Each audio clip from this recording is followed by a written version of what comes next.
मी आनंद चुंगे वडगाव काठी। असं पाऊस भरपूर झाला आहे, 100% नुकसान आहे इथलं वडगाव काठीचं। कृषी ऑफिस महसूल समजे पंचनामा झालेला आहे, पण तरी बी अनेक शासनाने बघावे ह्याच्याकडे।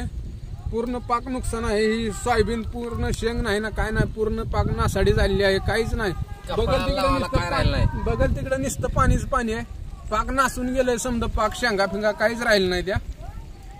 तरी याची दखल घ्यावी समजेने, पंचनामा तर केलेला आहे, पण तरी बी अनेक समजेने लक्ष द्यावे। 100% नुकसान पूर्ण झालेले आहे। हेक्टरी 50 ते 60 हजार मदत भेटावी। नुकसान पाहता तर हेक्टरी 50 ते 60 हजार रुपये मदत अशी अपेक्षा आहे।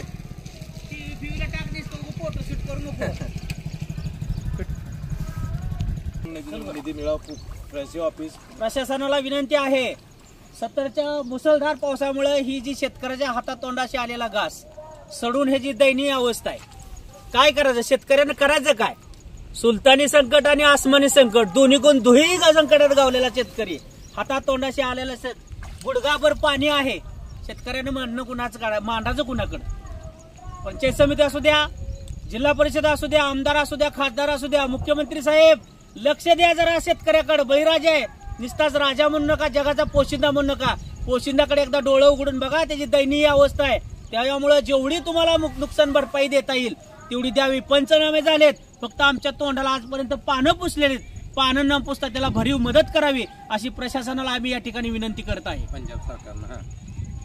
पंजाब सरकारनं ज्या प्रकारे कोणतेही त्या ठिकाणी अटी न घालता सरसंगट शेतकऱ्याला 50 हजाराची मदत केलेली आहे, तशीच महाराष्ट्र सरकारनं करावी। तुम्ही दिल्ली सरकारकडे मागणी करा, दिल्ली सरकारपुढे जावा आणि त्यांना सांगा महाराष्ट्रातील दयनीय परिस्थिती, आणि सरासरी 50 हजार रुपये द्यावे अशी आम्ही त्यांना कळकळीची विनंती करत आहोत।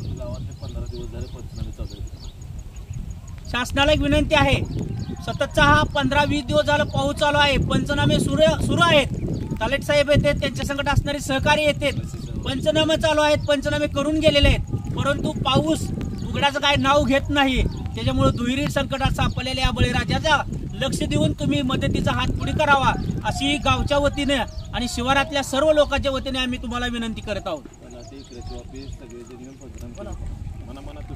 तलाठी ऑफिस असतील, कृषी अधिकारीला असतील किंवा गावातील सगळे कोण ग्रामपंचायत सगळ्यांनी पंचनामे करून गेलेत, फक्त पंचनामे करूनच गेलेले आहेत। त्याच्या पुढची कुठल्याही प्रकारची भरपाई मिळाली नाही किंवा कशा प्रकारे देणार आहेत त्याची देखील या ठिकाणी माहिती सांगायला कोणीही तयार नाही। त्यामुळे मुख्यमंत्री साहेब तुम्ही याकडे लक्ष द्यावे आणि ह्या आमच्या विनंतीला मान देऊन किंवा ही जी आमची दयनीय अवस्था झाली आहे, ही दयनीय अवस्था डोळ्यासमोर ठेवून सरासरी शेतकऱ्याच्या डोळ्यात जे अश्रू आलेले आहे त्या अश्रूला तुम्ही कुठेतरी पुसण्याचं काम करावे, पानं न पुसता अश्रू मदती रूपात पुसावे अशा प्रकारची तुम्हाला या ठिकाणी आम्ही विनंती करत आहोत।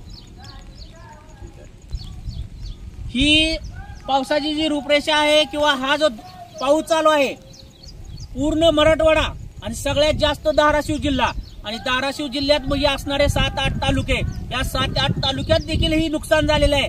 ही जी परिस्थिती आहे ही वडगाव काठीच्या शिवारीत आहे।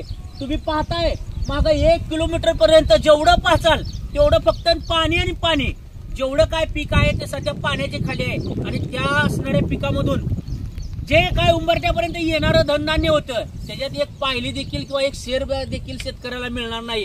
त्याच्यामुळे ही शेतकऱ्याची जी करुणा अवस्था आहे, शेतकऱ्याच्या मनावरती झालेलं जे दुःख आहे किंवा ज्या दुःखात शेतकरी होळपळत आहे त्या दुःखाची जाणीव ठेवून आम्हाला मदत करावी अशी आम्ही तुम्हाला कळकळीची विनंती करत आहोत। मुख्यमंत्री साहेब, जिल्हाधिकारी साहेब थोडं लक्ष द्या इकडं, तुमचे ग्रामसेवक असतील, तलाठी असतील, जे काय असतील पंचनामे करणारे त्याच्यासाठी कोणत्याही नियमावरती बोट ठेवू नका, थोडी शिथिलता द्या। बळीराजा हा पोशिंदा नुसतं म्हणू नका, राजा आहे, त्याला राजासारखी वागणूक द्या आणि जेवढी तुम्हाला या ठिकाणी नुकसान भरपाई देता येतील एवढी मदत करता येतील तेवढी करावी अशी तुम्हाला कळकळीची विनंती आहे।